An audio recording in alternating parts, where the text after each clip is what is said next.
અમદાવાદમાં હોળીની રાત્રે વસ્ત્રાલમાં અસામાજિક તત્વો દ્વારા આતંક મચાવવાની ઘટના સામે આવી હતી. આ ઘટના બાદ ડીજીપી વિકાસ સહાય 100 કલાકની અંદર અસામાજિક તત્વોના નામનું લિસ્ટ બનાવવાના આદેશ આપી દીધા હતા.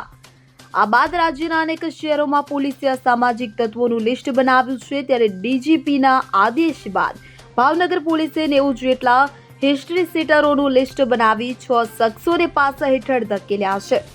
મળતી માહિતી મુજબ ભાવનગર જિલ્લા પોલીસે ભારતીય બનાવટના ઇંગ્લિશ દારૂની ગેરકાયદેસર પ્રવૃત્તિ તથા શરીર સંબંધી ગુનાઓમાં સંડોવાયેલ ઇસમોને પાસા હેઠળ અટકાયત કરી અલગ અલગ જેલ ખાતે મોકલી આપ્યા છે. જાણકારી અનુસાર ભાવનગર પોલીસે પ્રથમ તબક્કે 6 શખ્સો સામે કડક કાર્યવાહી કરી છે, જેમાં નિતેશભાઈ ઉર્ફે નીતિન હકાભાઈ વાઘેલા, રાહુલભાઈ હકાભાઈ વાઘેલા, જયપાલભાઈ નરેશભાઈ ચાવડા, રાજદીપસિંહ ઘનશ્યામસિંહ ગોહિલ, લાલજી ઉર્ફે કલ્પેશ રાજુભાઈ રાઠોડ, નટુભાઈ જોદાભાઈ બારૈયાને પાસા હેઠળ ધકેલ્યા હતા.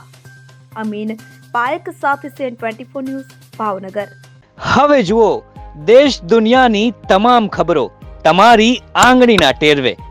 ઉઠાવો મોબાઈલ અને Google Play Store પરથી ડાઉનલોડ કરો અમારી CN24 ન્યૂઝ મોબાઈલ એપ.